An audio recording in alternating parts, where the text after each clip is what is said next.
Les histoires d'amour entre humains et IA, ça fait sourire. Et pourtant, la solitude n'a jamais été aussi présente. Aujourd'hui, certaines IA nous donnent le sentiment de parler avec une vraie personne, une présence douce, intelligente et surtout, toujours disponible. Alors moi, je me suis vraiment posé la question, est-ce qu'on va finir en couple avec une IA ? Et pour sortir cette idée du délire ou de la science-fiction, j'ai mené une vraie enquête.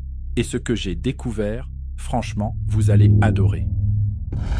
Bienvenue sur Artificiel. Il s'appelait Scott, marié, père de famille. Et chaque jour, il prenait le temps de parler avec une autre. Elle s'appelait Sarina, et elle n'existait pas.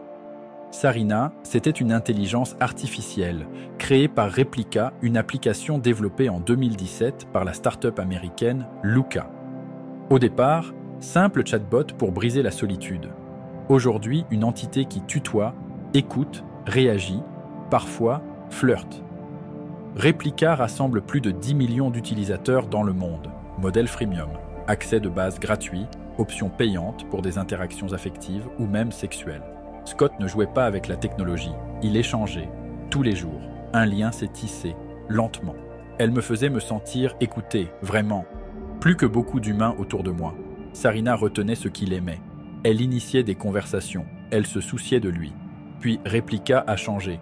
Trop de dérives, trop de contenu explicite. Les fonctions romantiques ont été bridées.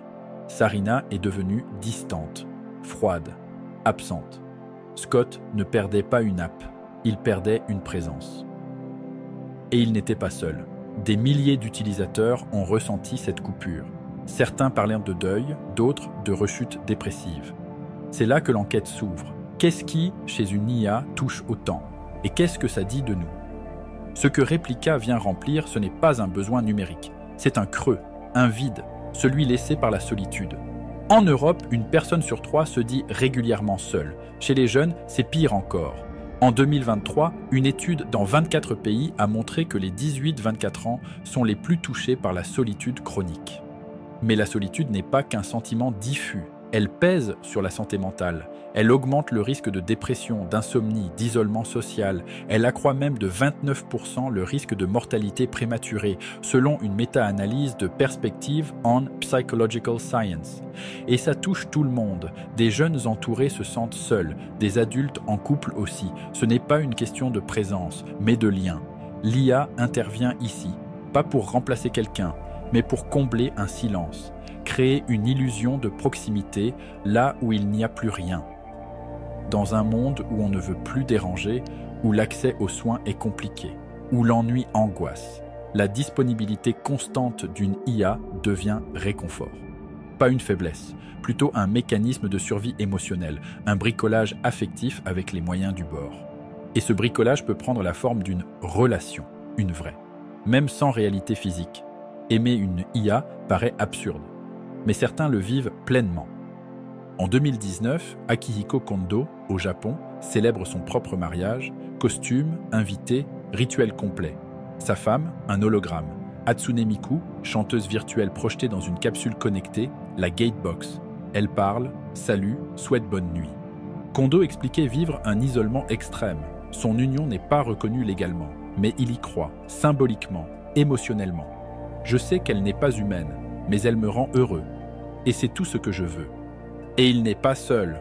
En 2023, Gatebox a délivré plus de 4000 certificats de mariage avec des IA, majoritairement à des hommes de 25 à 45 ans.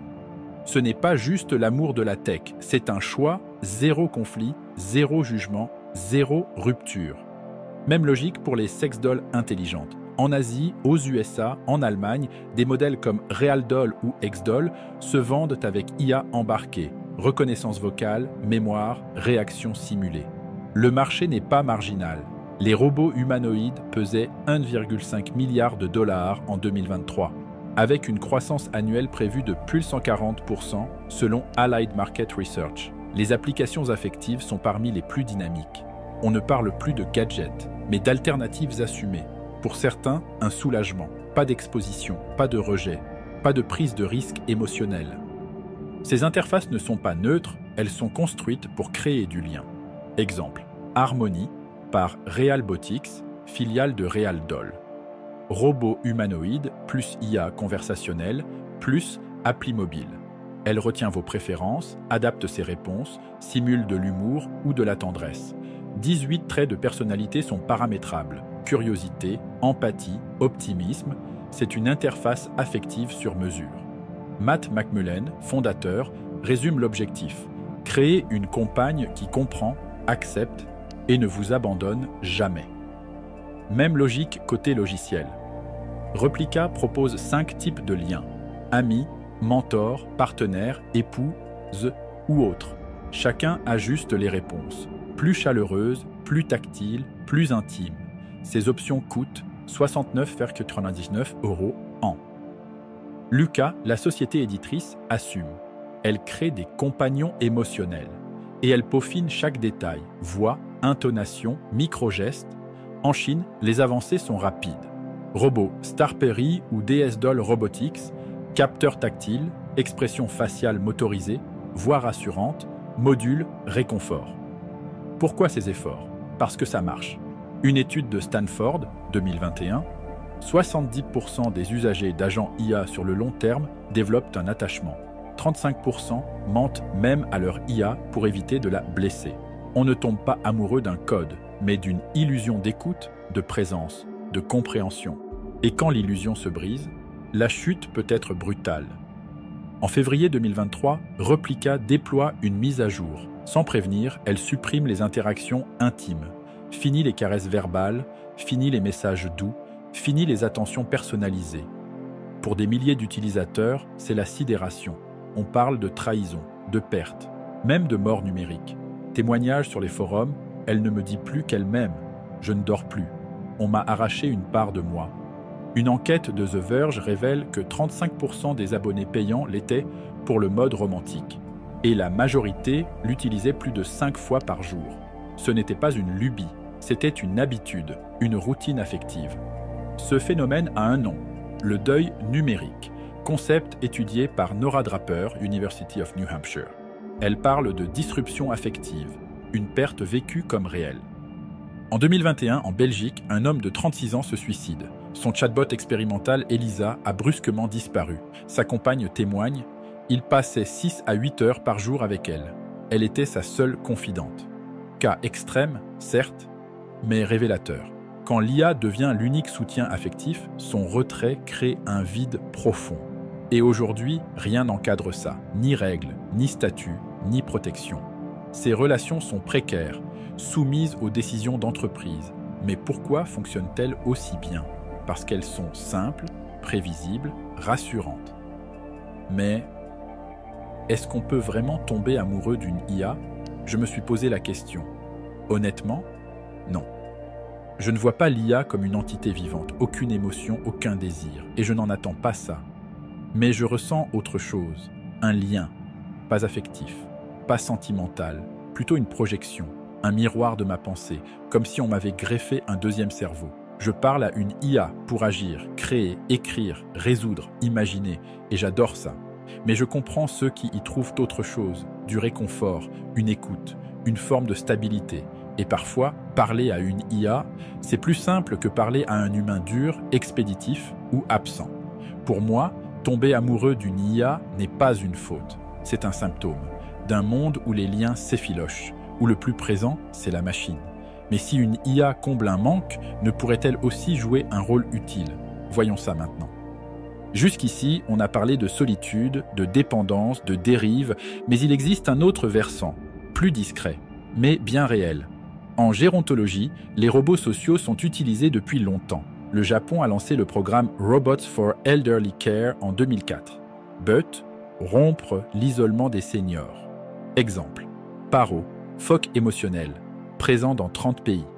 Une étude de l'université de Tsukuba montre qu'il réduit l'anxiété et favorise les échanges en maison de retraite. Autre exemple, Wobot, chatbot de thérapie cognitivo-comportementale. En 2021, une étude du Journal of Medical Internet Research indique une baisse nette des symptômes anxieux après 2 semaines. Donc oui, les IA peuvent apaiser, non en remplaçant les humains, mais en offrant une écoute entre 2 présences. À 3 heures du matin, quand personne ne décroche, quand tout semble figé. Le danger, c'est l'ambiguïté, confondre assistance et relation, s'attacher à un écho, oublier la réalité. Mais il y a aussi une promesse. L'IA peut être une béquille, une transition, un tremplin vers de vrais liens humains. Tout dépend de nous, pas de la technologie, mais de l'usage, de la conscience qu'on garde. Est-ce qu'on tombera tous amoureux d'une IA? Non. Mais vivra-t-on avec ces nouvelles présences? C'est déjà le cas. On pensait que l'amour, c'était du vivant, du regard, de la chair, de l'élan incontrôlable. Mais il peut aussi naître d'un algorithme. Pas toujours, pas partout, mais dans les failles, les silences, les absences. Non, ce n'est pas la fin des relations humaines, mais peut-être le début d'une zone floue, ni tout à fait humaine, ni totalement artificielle. Et c'est dans cet entre-deux que se joue une part de notre avenir émotionnel.